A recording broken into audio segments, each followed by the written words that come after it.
నిత్య పూజలివివు నేరిచిననో ప్రత్యక్షమైనట్టి పరమాత్మునికి నిత్య పూజలివివో.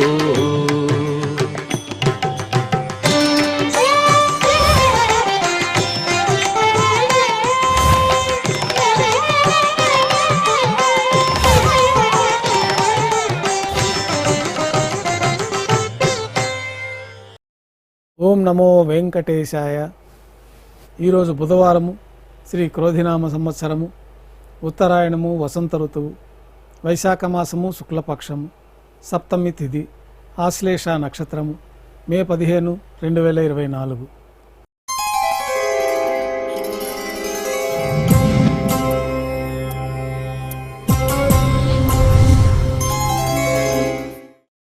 మాధ్యాహ్నిక ఆరాధనలో భాగంగా పంచపాత్రలో శుద్ధ తోయాన్ని నింపుకొని స్వామివారికి ఉపచారాలు సమర్పించి అష్టోత్తర శతనామాలతో అర్చన నిర్వహించి మాధ్యాహ్నిక నైవేద్యంలో భాగంగా అన్నప్రసాదాలు, పన్యారాలు ఘంటానాదం మధ్య నైవేద్యంగా సమర్పించి భక్తులని సర్వదర్శనానికి అనుమతిస్తారు. ఉభయ దేవేలతో శ్రీ మలయప్ప స్వామివారు బంగారు తిరిచిపోయిన వేంచేస్తారు. మేళతాళాలతో ఊరేగింపుగా విమాన ప్రదక్షిణంగా సంపంగి ప్రాకారంలో కల కళ్యాణ మండపానికి చేరుకుంటారు. కళ్యాణోత్సవం ప్రారంభమవుతుంది.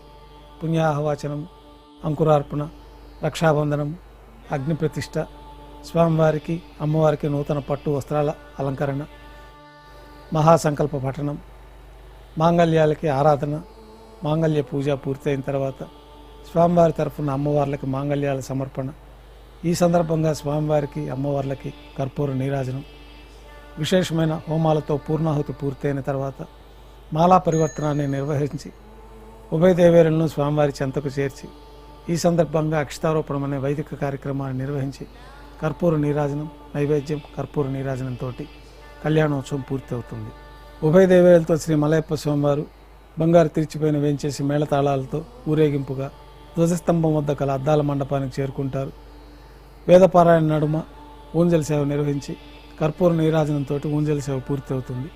ఉభయ దేవేలతో శ్రీ మలయప్ప స్వామివారు మేళతాళాలతో ఊరేగింపుగా ఆలయం వెలుపల కల వైభవోత్సవ మండపానికి చేరుకుంటారు. ఆర్జిత బ్రహ్మోత్సవం ప్రారంభమవుతుంది. బంగారు గరుడ వాహనం పైన శ్రీ మలయప్ప స్వామివారు వేంచేస్తారు. కర్పూర నీరాజనంతో గరుడ వాహన సేవ పూర్తి అవుతుంది. హనుమంత వాహనం పైన శ్రీ మలయప్ప స్వామివారు వేంచేస్తారు. కర్పూర నీరాజనంతో హనుమంత వాహన సేవ పూర్తి అవుతుంది. పెద్దశేష వాహనం పైన శ్రీ మలయప్ప స్వామివారు వేంచేస్తారు. కర్పూర నీరాజన సమర్పణతోటి పెద్దశేష వాహన సేవ పూర్తి అవుతుంది. బంగారు తిరిచిపోయిన శ్రీ మలయప్ప స్వామివారు వేంచేసిన తర్వాత ఉభయ దేవేరులతో కలిపి శ్రీ మలయప్ప స్వామివారికి కర్పూర నీరాజన సమర్పణతోటి ఆర్జిత బ్రహ్మోత్సవం పూర్తి అవుతుంది. సాయం సంధ్య వేళలో 1000 దీపాలతో అలంకరించబడిన సహస్ర దీపాలంకరణ సేవ మండపానికి ఉభయ దేవేరులతో శ్రీ మలయప్ప స్వామివారు మేళతాళాలతో చేరుకుంటారు.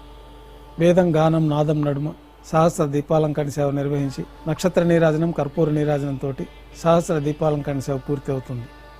ఉభయ దేవేలతో శ్రీ మలయప్ప స్వామివారు బంగారు తిరుచిలో 4 తిరువీధుల ఉత్సవం జరుపుకుని భక్తులను అనుగ్రహించి నిత్యోత్సవాలలో భాగంగా విమాన ప్రదక్షిణంగా భాష్యకారుల వాళ్ళ సన్నిధి ముఖమండపానికి చేరుకుంటారు.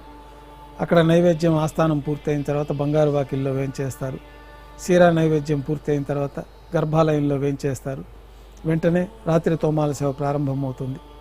ఉదయం సమర్పించిన పుష్పమాలికలు సల్లింపు చేసి గర్భాలయాన్ని శుద్ధి చేసుకుని పంచపాత్రలో శుద్ధ జలాన్ని నింపుకొని శ్రీవైకానస ఆగమోక్తమైన ఉపచారాలు స్వామివారికి ఉత్సవమూర్తులకి సమర్పించి కొత్త పుష్పమాలికలతోటి స్వామివారికి ఉత్సవమూర్తులకి అలంకరణ జరిపి చతుర్వేద మంత్రాలతో మంత్రపుష్పాన్ని సమర్పించి నక్షత్ర నీరాజనము, కర్పూర నీరాజనంతో రాత్రి తోమాల సేవ పూర్తవుతుంది.